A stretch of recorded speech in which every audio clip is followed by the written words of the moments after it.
There's absolutely nobody here, you can't go anywhere.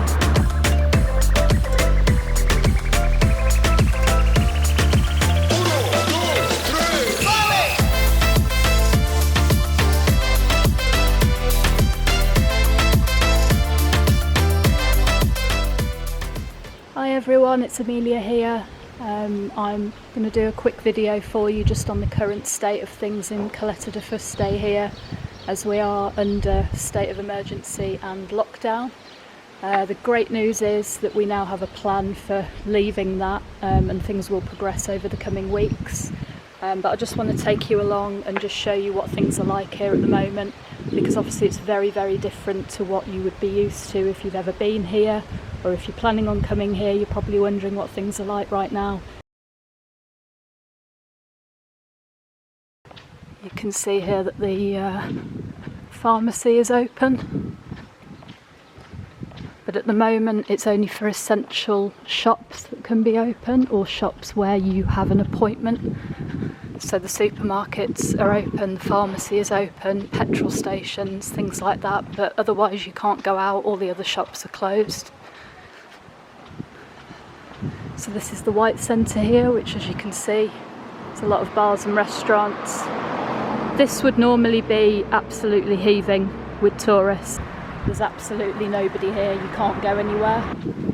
There's very, very few cars on the road because you're not allowed to be in a car unless you're going somewhere on an essential journey. And even then, you can only have one person in the car at the moment. That will change, and as we move through phases of de-escalation, you'll be able to do more and more things. So as you can see, bars, restaurants, at the moment those are all closed, and this is quite common where obviously there's outdoor terraces. Those have all been closed off. At the moment I'm able to do this because we have been allowed to come out and exercise.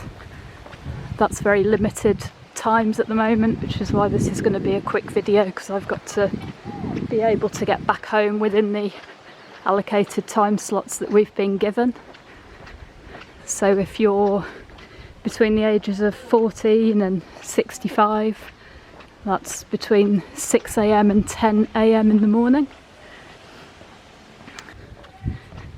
There's also an evening time slot of 8 PM till 11 PM as well, but obviously that's not much good for me to do any filming because it's going to be dark by then. All of these large hotel complexes are all closed, as you'd expect.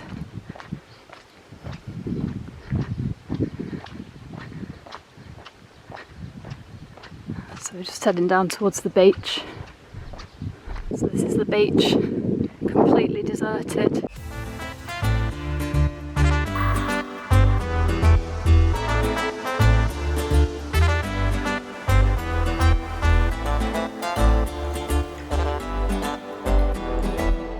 So at the moment, any outdoor play areas, outdoor gyms, as well as obviously indoor gyms, they're all closed off.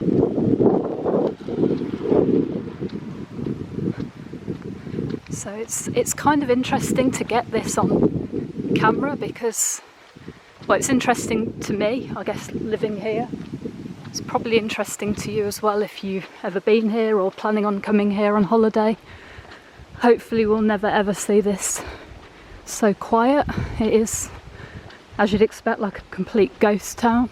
And for an island which relies so heavily on tourism, this is completely devastating.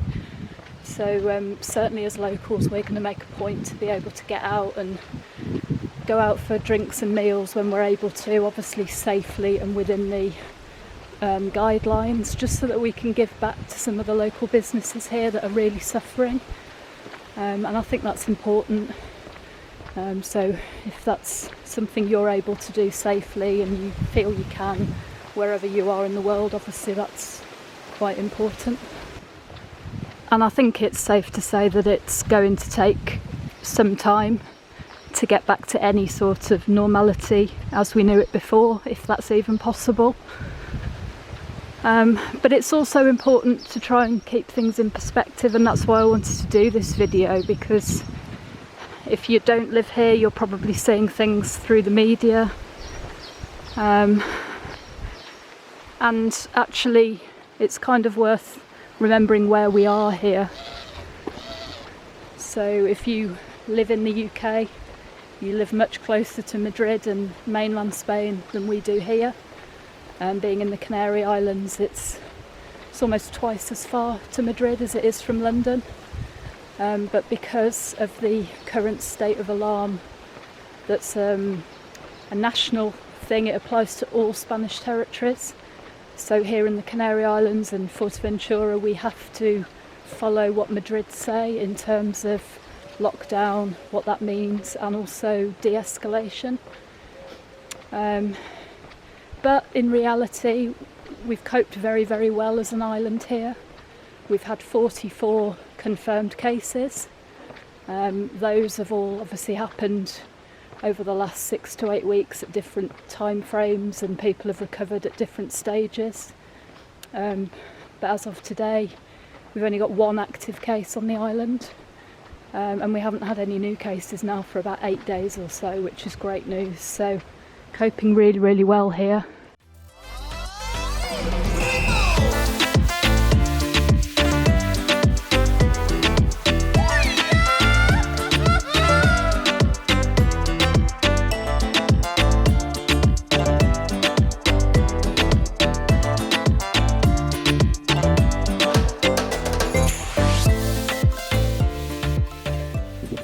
The harbour area.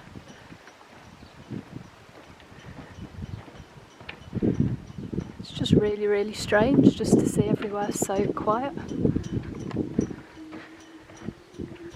And these bars and restaurants are all owned by one of the large hotel chains here.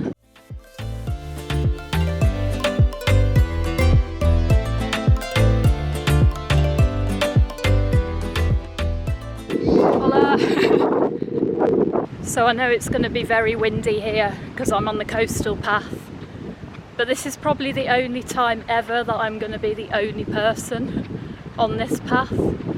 This is normally really popular for cyclists, walkers. Look at this view. Amazing.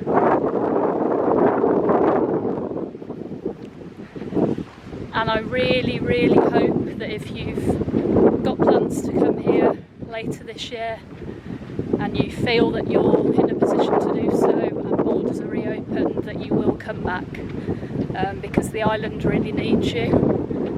And you know, there's reasons to be positive being here. You know, the risk feels very, very low at the moment. Everybody's doing everything that they can to make sure that obviously we win this thing. So yeah, thanks for watching. Please subscribe. My videos are mainly around my own travels, but seeing as I live here on the island, I will be making some more Fuerteventura videos. So if you're interested in seeing those, subscribe, drop me a comment down below, let me know where you're watching from, what things are like where you are, and see you again really soon.